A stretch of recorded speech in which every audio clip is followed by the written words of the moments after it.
Hello guys! Hello Cancer! Welcome dito sa aking channel. Kapalaran 888, welcome! Thank you sa lahat ng Cancer na nanonood dito sa aking channel. Maraming salamat sa patuloy na panonood. I hope na makuha nyo yung energy, makuha nyo yung messages.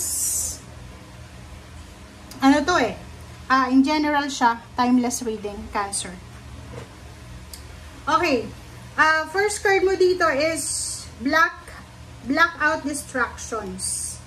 So, sinasabi ng baraha mo dito na your life purpose and other priorities need your individual attention. So, yung life purpose mo daw, tsaka yung mga priorities mo sa buhay, ay nangangailangan ng masusing attention, focus, kumbaga.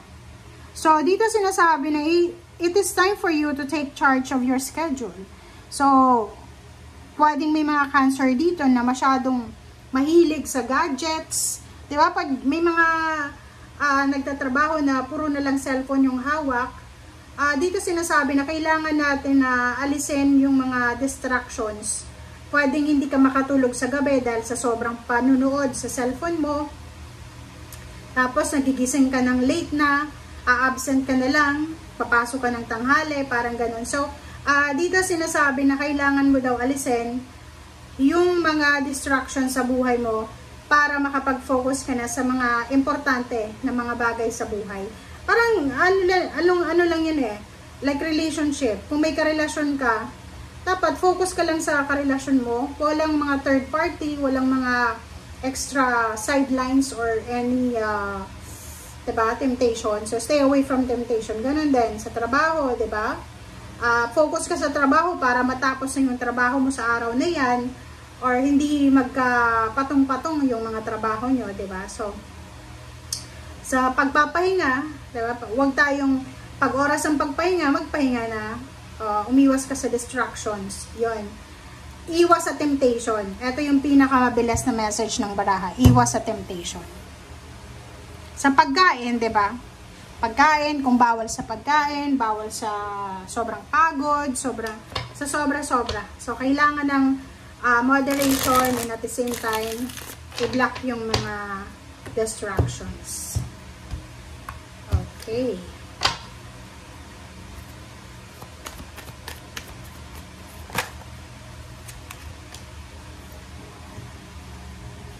Okay. Cancer. Ito related dito sa blackout distraction. So, sinasabi na kung maiiwasan natin na maistorbo tayo sa mga plano natin sa buhay, posibleng makamit mo yung lahat ng pangarap mo sa buhay. Ibig sabihin yan, sinasabi sa iyo, Cancer, ng barahang yan na abot kamay mo na yung mga pangarap mo sa buhay. Ang problema lang, you are distracted. Diba? May mga distraction dyan Hindi tayo makapag-focus kasi ang daming ingay sa paligid natin, ang daming nanggugulo, ang daming obstacles and challenges. Sinasabi, abot kamay na yung pangarap mo, makakalaya ka na sa kung ano man na gusto mong mangyari sa buhay mo, like financial balance, financial freedom, or emotional freedom. But yun na nga, stay away from distraction. Nadidistract ka sa plano mo. Okay, diba? Three of Pentacles. So, it's either negosyo, partnership. So, sinasabi ng baraha, kung may plano kang magnegosyo, may plano kang gawin, kung ano yung, basta may mga plano kayong naiisip, sinasabi ng baraha na gawin nyo na as soon as possible. Para hindi kayo masaktan. Okay? Para hindi kayo masaktan, para hindi kayo madisappoint. Kasi, diba, pag pinatagal mo pa yan, na plano mo na yan, madidisappoint ka.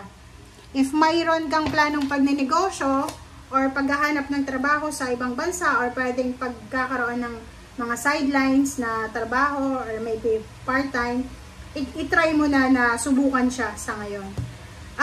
Meron ditong mga partnership sa family, like yung iba, pwedeng naloko, na-scam, or pwedeng nanakawan. Sinasabi ng baraha sa'yo na posibleng maibalik siya. Balik yung financial na yon na nawala sa'yo, or pwedeng may balik talaga yung completion or yung accomplishment na yan sa'yo. Okay. So, nakikita ko sir dito na sa mga susunod na araw, buwan na taon, sobra-sobra kang magiging busy. Workaholic, busy, atong taong to. So, tingnan mo, kita mo ba? Ang taong to ay sobrang magiging busy. Sobra-sobra siyang magiging, kumbaga, multitasking to eh. Diba? Gagawin niya ang lahat para lang matapos kung ano. Pwedeng magpapatayo ng bahay or pwedeng nag-iipon ng pera. Okay? So, dito sa barahang to, since distraction ngayon sinasabi dyan, eto chismis to. Umiwas ka, makinig ka, umiwas ka sa Virgo, Leo, or sa kung ano man na zodiac signs na ang dala sa'yo ay chismis.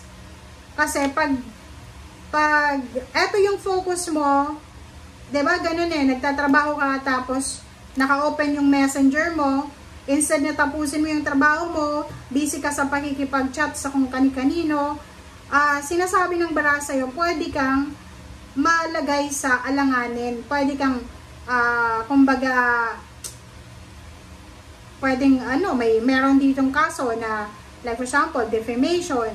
So, kung may mga chismis na dumarating sa'yo, mag-iingat ka, huwag kang magko-comment, makinig ka lang, or maybe you can stop the chismis. Sabihin mo na wala kang oras kasi busy ka. Parang ganun. So, yun nga, block out any distractions kasi hindi yan maganda para sa'yo.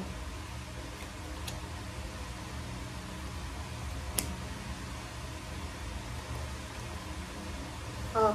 Dito naman, kung makikita mo, this is about family. So, sinasabi ng barahan na i-expect mo to kasi unexpected siya. So, possible na makatanggap ka ng isang good news about family or posibleng makatanggap ka about sa clarity ng family mo. So, maybe may mga problema kayo sa bahay, like yung mga bahay nyo may mga sira, kailangan na kumpunihin. May mga tumatagos na tubig, or pag umuulan, ganyan-ganito. Pero hindi nyo alam kung ano yung solusyon. Maybe this is the solution. So, pwedeng makuha nyo na yung solusyon, yung kumbaga sagot kung bakit may mga problema.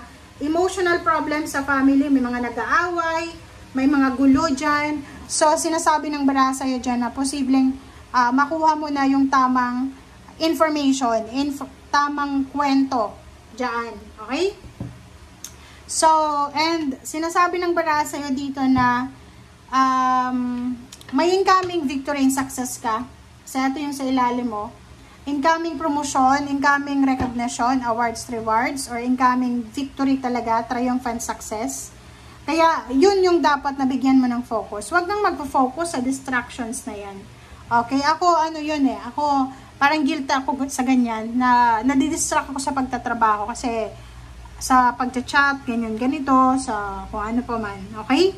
Thank you guys for watching. Bye!